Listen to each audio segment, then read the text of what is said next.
हाँ बोलने से ज़्यादा ना बोलना ज़्यादा इम्पोर्टेंट होता है। इन सारी चीज़ों को फॉलो करते हो तो गारंटीड आपको फ़ायदा होगा। सर मेरा तो प्यार है, सर मैथ मेरा प्यार है, मैं मैथ को छोड़ूंगा ही नहीं, मैथ का एक क्वेश्चन छोड़ के नहीं आऊँगा, है ना? नहीं बेटा, प्यार है एग्ज़ाम के बाद है, ठीक है? वो एग्ज़ाम हॉल में वो प्यार मत निभाना। हमारे पास टाइम की कमी हो जाती। हम लोग चाहते थे कि हम पेपर और करें, और है ना, टाइम कम पड़ गया, हम पूरा पेपर देख ही नहीं पाए। वो नंबर्स में, आपके मार्क्स में आपको गारंटीड फायदा होगा, है ना? क्यों? पेपर शुरू होने के 15 मिनट के अंदर अंदर आपने 50 क्वेश्चंस अटेम्प्ट कर लिया। प्रॉपरली टाइम मैनेज करते हैं तो हम बाकियों से ज्यादा एफिशिएंटली काम कर पाते। जल्दी देख रहे हो साइंटिफिकली कैसी चीजें बढ़ रही हैं। लॉजिक्स और कैलकुलेशन के कॉम्बिनेशन पे आपका दिमाग चल रहा, जहां पे ये कंफ्यूजन्स वाले जो क्वेश्चन थे, जहां पे हमें लगता था कि कैलकुलेटिव क्वेश्चन जो थे वो हमें करने हैं, आधे घंटे में आपका 75 क्वेश्चन अटेम्प्ट कर लिए होते, तो आपके दिमाग में एक पैनिक चल रहा होता कि यार 25 क्वेश्चन बचे हुए हैं जी। मुझे पता है पेपर में कोई भी ऐसा क्वेश्चन नहीं छूटा जो मुझे ना आता। काम करता है हमेशा। जब आप जल्दबाजी करते हो आपका दिमाग काम नहीं करता, आप रिजल्ट नहीं दे पाते, आपके आउटपुट्स नहीं आते। उस क्वेश्चन के चक्कर में आपने 2 से 3 मिनट खत्म कर दी, इसे कैसे छोड़ दूं? नहीं बेटा, आपको छोड़ना पड़ेगा। मतलब आपके प्रोबेबिलिटी जो होगी स्कोर करने की वो काफ़ी ज़्यादा होगी। चप्पल पहनो, शॉर्ट्स पहनो, टी शर्ट डालो, चले जाओ पेपर देने। चलिए वीडियो को शुरू करते हैं।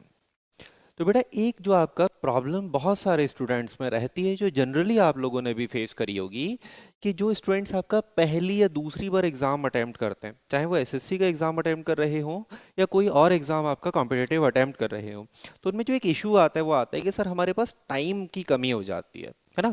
हम लोग चाहते थे कि हम पेपर और करें और शायद हम और पेपर अटेम्प्ट कर सकते थे, लेकिन क्या हुआ सर, टाइम का शॉर्टेज हो गया, है ना? तो यहाँ पे हम लोग ये समझने की कोशिश करेंगे कि एग्जाम हॉल में हम लोग कैसे टाइम मैनेजमेंट करें, है ना? हमारा टाइम मैनेजमेंट एग्जाम हॉल में बहुत बहुत ज़्यादा इंपॉर्टेंट है, क्योंकि अगर आपका टाइम मैनेजमेंट सही नहीं होता तो आप हो सकता है वैसे क्वेश्चन देख ही ना पाओ जो क्वेश्चन आप इजीली अटेम्प्ट कर सकते थे, और अगर आप अटेम्प्ट कर सकते थे तो मतलब आपका स्कोर भी जो है वो बढ़ सकता था। तो ये टाइम मैनेजमेंट का जो मैं आपको स्ट्रेटेजी बता रहा हूँ ना, ये टाइम मैनेजमेंट की स्ट्रेटेजी से आप लोगों को मैं गारंटी करता हूँ, आपको नंबर्स में, आपके मार्क्स में आपको गारंटीड फायदा होगा, है ना? क्यों?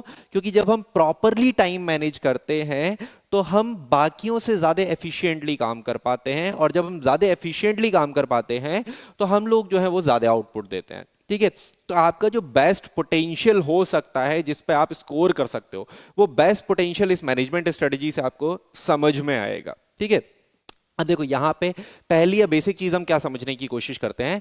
पहले तो हम ये देखते हैं कि एसएससी के एग्जाम में आपके कौन कौन से सेक्शंस होते हैं और कितने कितने क्वेश्चंस आते हैं, ठीक है? तो देखो एसएससी का नोटिफिकेशन का ही मैंने यहाँ पे स्क्रीनशॉट लिया है ना? अब ये नोटिफिकेशन के स्क्रीनशॉट में आपसे क्या बोला, आपसे बोल रखा है कि जो जनरल इंटेलिजेंस, जिसे हम रीजनिंग भी बोलते हैं, रीजनिंग के 25 क्वेश्चंस आते हैं। आपसे बोला जनरल अवेयरनेस, जिसे हम जीके जीएस बोलते हैं, उसके 25 क्वेश्चन आते हैं। जनरल एप्टीट्यूड या क्वांटिटेटिव एप्टीट्यूड जो होता है, जिसे हम आपका मैथ्स बोलते हैं, उसके 25 क्वेश्चंस आते हैं। और आपका इंग्लिश कॉम्प्रिहेंशन जो है उसके 25 क्वेश्चन आते हैं। टोटल जो आपको टाइम मिलता है वो मिलता है आपको 1 आवर या 60 मिनट। अब देखो यहाँ पे मैं एक आपको टाइम डिस्ट्रीब्यूशन बताता हूँ, और टाइम डिस्ट्रीब्यूशन के साथ साथ मैं आपको पैटर्न बताऊंगा कि जनरली आपको पेपर कैसे अटेम्प्ट करना चाहिए। कई बार क्या होता है, अगर इसी सीक्वेंस में आपको पेपर मिलता है तो बच्चे इसी सीक्वेंस में अटेम्प्ट करते हैं। अब इस सीक्वेंस में अटेम्प्ट करते हैं, जनरल रीजनिंग जो होता है ना आपका, जनरल इंटेलिजेंस और रीजनिंग, रीजनिंग में बच्चे बहुत ज़्यादा टाइम आपके स्पेंड कर देते हैं। मान लो आपने रीजनिंग में ही 15-20 मिनट या 20 मिनट से ज़्यादा 25 मिनट आपने लगा दिया, तो आप बाकी यहाँ तक आते आते तो आपका टाइम खत्म हो जाएगा, ठीक है? 20 मिनट आपने रीजनिंग में लगा दिया, उसके बाद आप जीएस अटेम्प्ट कर रहे हो, उसके बाद आप क्वांटिटेटिव एप्टीट्यूड में बेटा बहुत टाइम लग जाता है। कई बार बच्चों का इतना कैलकुलेटिव पेपर आ जाता है कि बच्चे एप्टीट्यूड में कैलकुलेशन में ही हो जाते हैं और वो इंग्लिश वाला सेक्शन देख ही नहीं पाते, है ना? तो ऐसी चीजें ना हो, इसकी वजह से हमारा जो एक पैटर्न होगा, वो पैटर्न क्या होगा कि हम यहाँ पे सबसे पहले जो अटेम्प्ट करेंगे, जो सबसे पहले हम सेक्शन अटेम्प्ट करेंगे, वो करेंगे आपका बेटा जनरल स्टडीज का। देखो यहाँ पे मैं इसका कलर भी जो है ना ब्लैक से लिख देता हूँ, कि जो पहले मैं सेक्शन अटेम्प्ट करूंगा वो मैं करूंगा जनरल स्टडीज का। जनरल स्टडीज का पहले मैं सेक्शन क्यों अटेम्प्ट करूंगा कि सर जनरल स्टडीज में जो क्वेश्चंस होते हैं ना, वो हमें ऑलमोस्ट पता होता है। हमें पता क्या होता है कि वो क्वेश्चन आपके जनरली बने हुए ही होते हैं, या तो वो क्वेश्चन आपको आएंगे ही या वो क्वेश्चन आपको नहीं ही आएंगे। तो सबसे पहले मैं जो अटेम्प्ट करूंगा वो जीएस करूंगा। जीएस का जो टाइम है आपका, देखो एक क्वेश्चन आपका 10 सेकंड, 15 सेकंड, 20 सेकंड में खत्म हो जाएगा। आपसे कोई भी पूछा गया, आपसे XYZ पूछा कि पानीपत का बैटल कब हुआ था, तो या तो आपको आता ही होगा कि 1526 में हुआ था, या नहीं आता होगा तो आप छोड़ दोगे। तो इसमें कितना टाइम लगेगा? फ्रैक्शन ऑफ सेकंड्स लगेंगे बेटा। यहाँ पे 10 15 20 सेकंड में खत्म हो जाएगा एक सवाल। आप बहुत ज्यादा सोचने की भी कोशिश करोगे ना, तो भी आप 20 30 सेकंड से ज्यादा नहीं सोच पाओगे, है ना। तो एक क्वेश्चन आपका बहुत कम टाइम में खत्म होगा। तो मैं कह सकता हूं जनरल स्टडीज का जो है वो आपका, मैं बोल सकता हूं कि आपने ऑलमोस्ट 5 मिनट्स दिए, 5 मिनट्स आपने दिए, और 5 मिनट में आप जनरल स्टडीज के 25 क्वेश्चन अटेम्प्ट कर पाओगे। ठीक है, आपने जनरल स्टडीज के 25 क्वेश्चन अटेम्प्ट कर लिए, मतलब आपका क्या है, 5 मिनट में आपने 25 क्वेश्चंस को अटेम्प्ट कर लिया। अब दूसरे नंबर पे मैं अटेम्प्ट करूंगा आपका इंग्लिश को, क्योंकि इंग्लिश में भी कैलकुलेटिव पार्ट नहीं होता। इंग्लिश में भी अगर हमें ग्रामेटिकल रूल आता है, हमें आता है, नहीं आता तो नहीं आता। हम थोड़े बहुत ग्रामर के लॉजिक्स लगा के देख सकते हैं, तो भी हार्डली आपको कितना टाइम लगेगा, तो भी हार्डली आपको एक क्वेश्चन पे 30 सेकंड से ज्यादा नहीं लगेगा। 20 30 सेकंड्स में इंग्लिश का क्वेश्चन हो जाता है बेटा। हाँ, कुछ क्वेश्चन जैसे कॉम्प्रिहेंशन आ गया, रीडिंग कॉम्प्रिहेंशन आ गया, पढ़ने में टाइम लगेगा, मानता हूं टाइम लगता है 2 से 3 मिनट, 4 मिनट तक लग जाते हैं किसी किसी के। या फिर क्लोज टेस्ट आ गया, तो वहां पे बोलता हूं कि आपका 2 3 4 मिनट आपके वहां पे खर्च हो जाते हैं। 2 से 3 मिनट, 4 मिनट के करीब आप मैक्सिमम 4 मिनट तक आप लगा लेते हो, तो वहां तो मानता हूं थोड़ा बहुत टाइम आपका कंज्यूम होगा। लेकिन जितने भी आपके फिल इन द ब्लैंक्स वाले आते हैं 5 क्वेश्चन, जंबल वाले आते हैं, जंबल वाले में शायद आप 30 सेकंड से 1 मिनट के करीब लगा लो, है ना। या आपके जो सिनोनिम एंटोनिम्स आते हैं वहां पे आपके 30 40 सेकंड लगेंगे। आता है तो आता है, नहीं आता तो नहीं आता। तो इंग्लिश वाला भी जो सेक्शन है ना, वो हम दूसरे नंबर पे रखेंगे, और इंग्लिश वाले सेक्शन को जो आप मैक्सिमम टाइम दोगे वो दोगे आप 10 मिनट। इंग्लिश वाले सेक्शन को जो आप टाइम दोगे वो दोगे लगभग 10 मिनट। अब आप ये देखो कि पेपर शुरू होने के 15 मिनट के अंदर अंदर आपने 50 क्वेश्चंस अटेम्प्ट कर लिया, आपने 50% पेपर को अटेम्प्ट कर लिया, टच कर लिया पेपर शुरू होने के 15 मिनट के अंदर अंदर। आप देख रहे हो आपके दिमाग से बर्डन कितना हट जाएगा। आपने 50 क्वेश्चन अटेम्प्ट कर लिया, आपने 50% पेपर अटेम्प्ट कर लिया, और पेपर में हर क्वेश्चन की वैल्यू बराबर होती है, ये याद रखना, पेपर में हर क्वेश्चन की वैल्यू बराबर है। ऐसा नहीं है कि पहले आप क्वांट करते तो आपको ज्यादा नंबर मिल जाते। आप जैसे जैसे जितने क्वेश्चन अटेम्प्ट करोगे उतने आपको मार्क्स मिलेंगे। तीसरे नंबर पे मैं जो ले जाऊंगा वो रीजनिंग को ले जाऊंगा। तीसरे नंबर पे रीजनिंग को क्यों ले जाऊंगा? क्योंकि रीजनिंग बेटा एक बेस बनाना शुरू करेगी। देखो यहां से लॉजिक्स लग रहे हैं, यहां से आपको डायरेक्ट याद करने वाली चीजें, धीमे धीमे आपने लॉजिक लगाना शुरू किया, और आपने इंग्लिश आपके याद कर करके जो पुराने रूल्स हैं वो आपके रिवाइज करके, रूल्स आपका लगा के, लॉजिक्स लगा के आपने ये सॉल्व किया।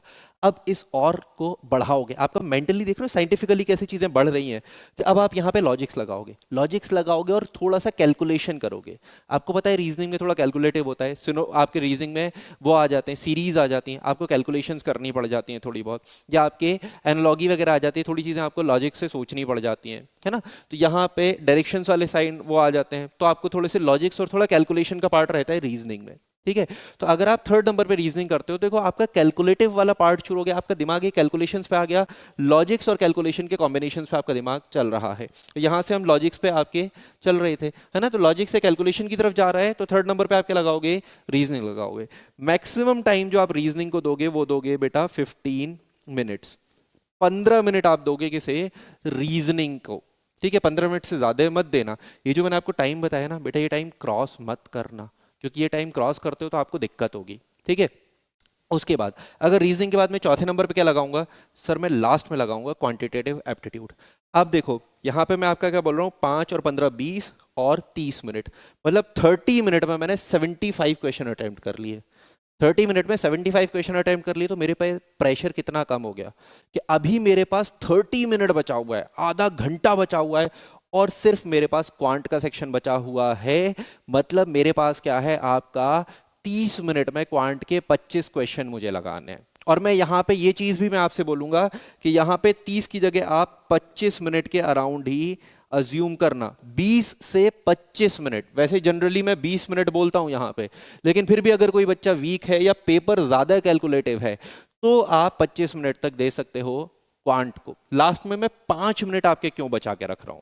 5 मिनट बेटा ये आपके बचा, क्योंकि देखो आपके ये टोटल कितना हो गया, 55 मिनट हो गया, 5 मिनट मैंने आपको बचाया। 5 मिनट मैंने क्यों बचाया है ये भी मैं आपको बताता हूँ, क्योंकि जनरली हमारे साथ ऐसा होता है कि यहाँ पे अगर कोई क्वेश्चन ऐसा था जो ज़्यादा टाइम टेकिंग था, ज़्यादा कन्फ्यूजन था, यहाँ पे कोई क्वेश्चन ऐसा था जो मुझे लगता है कि बाद में मैं इसे टाइम दे के सोचूंगा, तो मेरे पास कम से कम 5 मिनट से 10 मिनट के करीब वो टाइम होना चाहिए जहाँ पे ये कन्फ्यूजन्स वाले जो क्वेश्चन थे, जहाँ पे हमें लगता था कि कैलकुलेटिव क्वेश्चन जो थे वो हमें करने हैं, तो वो क्वेश्चन आपके लास्ट की जो 5 से 10 मिनट अगर आप जो बचाओगे ना उसमें वो कर पाओगे। और बेटा याद रखना, जब आपको पता होगा ना कि आपने मैक्सिमम, अब देखो यहां से एक ये क्लियर देखो ना कि आपने 3 नंबर तक अगर मैं गया, रीजनिंग तक गया, तो मैंने आधे घंटे में आपका 75 क्वेश्चन अटेम्प्ट कर लिए, आधे घंटे में मैंने 75 क्वेश्चन अटेम्प्ट कर लिए। अगर मेरा क्वांट कैलकुलेटिव है भी, बहुत ज्यादा कैलकुलेटिव भी है, तो कितना कैलकुलेटिव होगा, 2 मिनट में एक क्वेश्चन सॉल्व होगा। अरे 2 मिनट में भी एक क्वेश्चन सॉल्व होगा तो भी मेरे पास 30 मिनट बचे हुए थे, 30 मिनट में मैं 15 क्वेश्चन भी करूंगा ना तो भी बेटा मैं 90 क्वेश्चन अटेम्प्ट कर लूंगा। और 90 क्वेश्चन में से जब आप ज्यादा से ज्यादा करेक्ट करोगे तो आपके ज्यादा करेक्ट होने की प्रोबेबिलिटी ज्यादा ही होगी ना 90 क्वेश्चन में से। और वहीं अगर आप क्वांट को पहले करते और क्वांट के 25 भी कर लेते और लास्ट में अगर आपके जीएस के या इंग्लिश के क्वेश्चन बचे हुए होते तो आपके दिमाग में एक पैनिक चल रहा होता कि यार 25 क्वेश्चन बचे हुए हैं, जीएस के इंग्लिश के क्वेश्चन बचे हुए हैं, टाइम इतना कम बचा हुआ है, तो आपका दिमाग आराम से काम नहीं करता, आपका दिमाग पैनिक होकर काम करता। और जितना दिमाग आपका पैनिक होकर काम करेगा ना उतनी आपकी एफिशिएंसी डाउन होगी। अब यहाँ पे देखो आप रिलैक्स हो, है ना, और इवन आप क्वांट में भी जो है ना अगर 25 या 20 to 25 मिनट लगाते हो, 10 मिनट के करीब आप बचा भी लेते हो, तो आपका दिमाग देख रहे हो कितना रिलैक्स हो जाएगा कि मेरे पास अभी 10 मिनट हैं उन क्वेश्चंस के लिए जो मुझे लगता है कि हो सकते हैं लेकिन मैंने पहले राउंड में छोड़ दिया है। ठीक है, तो वहां पे जब आप आराम से उन क्वेश्चंस को करोगे ना तो आप क्या करोगे, देखो आपने 50 मिनट में 50 to 55 मिनट में पूरा पेपर आपने ऑलमोस्ट कर लिया, जितना आपको आता था उतना आप कर चुके हो। आपने सिर्फ वो क्वेश्चन छोड़े जो आपको नहीं आते थे, वो क्वेश्चन छोड़े जो आपके कंफ्यूजन थे। तो यहाँ पे वो जो आपको 5-10 मिनट बचेगा ना उसमें आप एफिशिएंटली काम कर पाओगे, आपका दिमाग रिलैक्स होगा कि यार मैंने पूरा पेपर अटेम्प्ट कर लिया, मुझे पता है पेपर में कोई भी ऐसा क्वेश्चन नहीं छूटा जो मुझे ना आता हो, जो मुझे आते थे मैंने सारे क्वेश्चन कर लिए हैं। और जो क्वेश्चन अब मुझे लगता है कन्फ्यूजन में है या जो क्वेश्चन मुझे लगता है कि मैं कर सकता हूँ, पहले मुझे लग रहा था कैलकुलेटिव है, जब मैं उन पर आराम से सोचूंगा ना बेटा दिमाग काम करता है। हमेशा जब आप जल्दबाजी करते हो आपका दिमाग काम नहीं करता, आप रिजल्ट नहीं दे पाते, आपके आउटपुट्स नहीं आते। जब आप जितना रिलैक्स होकर करोगे उतना ज़्यादा अच्छे आउटपुट आएंगे। और ये जो आपको पैटर्न बताया है इससे आप देखना कि इससे आपको बहुत बहुत ज़्यादा फ़ायदा होगा। तो ये पैटर्न बेटा पहले आप, ठीक है, फाइनल एग्जाम में लगाने से पहले आप मॉक टेस्ट दे रहे होगे ना, अभी अभी मॉक टेस्ट आपके कंटिन्यू चल रहे होंगे, मॉक टेस्ट में ये लगा के देखो ना एक बार, मॉक टेस्ट में लगा के देखो, आपको अगर फ़ायदा दिखता है तो इस पैटर्न से करना, अगर आपको फ़ायदा नहीं दिखता तो मत करना। ठीक है, सबका पैटर्न अलग अलग हो सकता है, मैंने आपको एक पैटर्न सजेस्ट किया है, तो अगर आपको मॉक टेस्ट में इनसे फ़ायदा दिखता है तो आप इस पैटर्न को लगाना, बिल्कुल इस पैटर्न को लगाओगे, अगर फ़ायदा होगा तो इसे आप फाइनल पेपर में अटेम्प्ट करना इसी तरीके से। ठीक है, चलो अब फाइनल पेपर के लिए मैं आपको कुछ टिप्स और दे रहा हूं जो आपको फाइनल पेपर मतलब आपको टीयर 1 से पहले, एग्जाम से जस्ट पहले, एग्जाम टाइम पे आपको ध्यान रखने चाहिए। ठीक है, तो यहाँ पे कुछ चीज़ें हमने एक टाइम मैनेजमेंट वाली चीज़ें देखी। ठीक है, टाइम मैनेजमेंट के अलावा एक चीज़ जो हमें और ध्यान रखनी चाहिए, है ना, वो ध्यान रखने वाली चीज़ बेटा क्या होती है कि हमें यहाँ पे ये चीज़ ध्यान रखनी चाहिए कि हमें किसी भी सब्जेक्ट से या किसी भी क्वेश्चन से आपका इमोशनल अटैचमेंट नहीं होना चाहिए। सर मेरा तो प्यार है, सर मैथ मेरा प्यार है, मैं मैथ को छोड़ूंगा ही नहीं, मैथ का एक क्वेश्चन छोड़ के नहीं आऊँगा, है ना, नहीं बेटा, प्यार है एग्ज़ाम के बाद है। ठीक है, वो एग्ज़ाम हॉल में वो प्यार मत निभाना। अगर प्यार आप एग्ज़ाम हॉल में निभाते हो या इमोशनली अटैच हो जाते हो कि यार ये क्वेश्चन कैसे छूट सकता है, ये क्वेश्चन तो मुझे आता ही आता था, और उस क्वेश्चन के चक्कर में आपने 2 से 3 मिनट ख़त्म कर दिए, तो सोचो आपने कितने क्वेश्चन ख़त्म कर दिए 2 से 3 मिनट। 2 से 3 मिनट में आपके इंग्लिश के क्वेश्चन हो सकते थे, 2 से 3 मिनट में आपके रीजनिंग के 2-3-4 क्वेश्चन हो सकते थे, 2 से 3 मिनट में आपके जीएस के कम से कम 5 से 7 क्वेश्चन हो सकते थे। तो आप समझ रहे हो एक एक मिनट कितना आपका इंपॉर्टेंट है। एग्जाम हॉल में कभी भी आपको इमोशनल नहीं होना कि ये टॉपिक तो मैंने पढ़ रखा है, ये क्वेश्चन तो मैंने कर रखा है, ये सब्जेक्ट तो मेरा सबसे फेवरेट है, मैं इसे कैसे छोड़ दूं। नहीं बेटा, आपको छोड़ना पड़ेगा। हाँ बोलने से ज़्यादा ना बोलना ज़्यादा इम्पोर्टेंट होता है, तो वो चीज़ आपको सीखनी पड़ेगी। एग्ज़ाम हॉल में आपको वो क्वेश्चन जो आपको ज़्यादा टाइम टेकिंग लगते हैं, वो क्वेश्चन जो आपको कैलकुलेटिव लगते हैं, वो क्वेश्चन जो आपको लगता है कि मुझे इसमें कन्फ्यूज़न है, वो पहले राउंड में आप छोड़ते चलो। पहले राउंड में वो आप छोड़ दोगे। जैसे ही आप पहला राउंड कंप्लीट करके सेकंड राउंड की तरफ जाओगे, वो क्वेश्चन जो आपको कन्फ्यूजन्स में थे, जो टाइम टेकिंग थे, जो कैलकुलेटिव थे, आप पे सफिशिएंट टाइम बचा होगा, आप उन्हें रिलैक्स माइंड से कर पाओगे। क्योंकि जब आपने एक बार पूरा पेपर गो थ्रू कर लिया तो आपने मैक्सिमम पोर्शन जो आपको आता था, जो 100% आप श्योर थे, वो आप कर चुके होगे। तो मतलब आपके प्रोबेबिलिटी जो होगी स्कोर करने की वो काफ़ी ज़्यादा होगी। तो पहली चीज़ टाइम मैनेजमेंट में आपको ये चीज़ समझ में आई, इमोशनली अटैच नहीं होना, मुझे किसी क्वेश्चन से, किसी सब्जेक्ट से या किसी टॉपिक से प्यार नहीं निभाना है।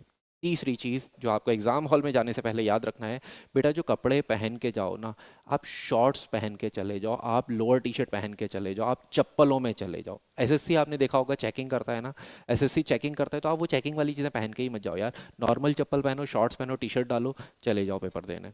पेन आपको वहाँ से मिलता ही है, एडमिट कार्ड और जो फोटो आईडी वगैरह है वो ले जाना मत भूलना। तो आप एग्ज़ाम हॉल में बिल्कुल कंफर्टेबल क्लोथ में जाना, ताकि आप रिलैक्स होके बैठ पाओ, ताकि आपको ये ना हो कि एग्ज़ाम हॉल में आपका दिमाग जो है वो आपके कपड़ों पे ही चल रहा है, कहीं से आपको पैनिक हो रहा है, कोई कपड़ा आपने बहुत ज़्यादा टाइट पहन लिया, ऐसा पहन लिया। उससे बेहतर है आप बिल्कुल ईजी और आपके लूज़ कपड़े पहन के जाओ, जिसमें आप कंफर्टेबली बैठ पाओ, ताकि आपका दिमाग डाइवर्ट ना हो। दूसरी चीज़ जो आपको एक और चीज़ याद रखनी है कि बेटा आप एग्ज़ाम हॉल में जाने से पहले, अब देखो, पहले वॉशरूम होके जाना, ठीक है, बता रहा हूँ, एग्जाम में एंट्री करने से आधा पौना घंटे पहले आप वॉशरूम चले जाना, और एंट्री करने से जस्ट पहले आप एक गिलास पानी पी जाना। एंट्री करने से जस्ट पहले आप एक गिलास पानी पी जाओगे ना, तो एग्जाम हॉल में आपको प्यास नहीं लगेगी। 1 घंटे का टाइम है, 1 घंटे में आपको प्यास नहीं लगेगी। प्यास नहीं लगेगी, आप वॉशरूम नहीं जाओगे, क्योंकि वॉशरूम आप पहले जा चुके हो, तो यहाँ पे आपका टाइम खर्च नहीं होगा। अब मान लो एक बंदा ऐसा है जिसने पानी 2-3 घंटे पहले पिया, एग्जाम चल रहा है और वहां पे जाके उसे सुसु लग रहा है। अब बेटा सुसु लग रहा है तो क्या करेगा, क्या करेगा, उसका आधा दिमाग सुसु करने पे चलेगा, आधा दिमाग उसका क्वेश्चन पे चलेगा। आप समझ सकते हो कि वो आपके एग्जाम हॉल में क्या आउटपुट देगा। तो उससे बेहतर है आप एग्जाम शुरू होने से पहले आप पहले ही वॉशरूम चले जाओ, है ना। थोड़ा सा पानी भी पी लो, ताकि एग्जाम टाइम में आपको प्यास भी ना लगे, तो आपका दिमाग कहीं डाइवर्ट ही ना हो, ठीक है। तो ये चीज़ों का भी आप प्रॉपरली ध्यान रखना। और एग्जाम हॉल में कोई इमोशन नहीं, आप सिर्फ पेपर करने आए हो, आपका फोकस सिर्फ पेपर पे, आपका पड़ोसी क्या कर रहा है आपको कोई मतलब नहीं है ना। इन्विजिलेटर किससे क्या बात कर रहा है आपको कोई मतलब नहीं, आप अपना पेपर पे ध्यान दो, आप अपना पेपर अटेम्प्ट करो और अच्छे स्कोर करो, ठीक है। तो ये सारी बातें आप ध्यान रखना, एग्जाम हॉल में याद रखना। और ये सारी चीज़ें मैं आपको गारंटी करता हूँ, अगर आप इन सारी चीज़ों को फॉलो करते हो तो गारंटीड आपको फ़ायदा होगा। आप ये चीज़ें मॉक टेस्ट में लगा के देखना एक बार, जितनी भी मैंने सारी चीज़ें बोली ना, बेटा मॉक टेस्ट तो दोगे ना, उन मॉक टेस्ट में ये सेम चीज़ें लगा के देखना, और आप देखना कि आपके फोकस पे, कंसंट्रेशन पे और आपके रिजल्ट या आपकी एफिशिएंसी पे कितना फ़र्क आएगा, ठीक है। तो चलो वीडियो को यहीं तक रखते हैं। तो ये जो सारी चीज़ें थी, अगर आपको यूज़फुल लगती हैं तो बेटा वीडियो को लाइक किए बिना मत जाना, ठीक है।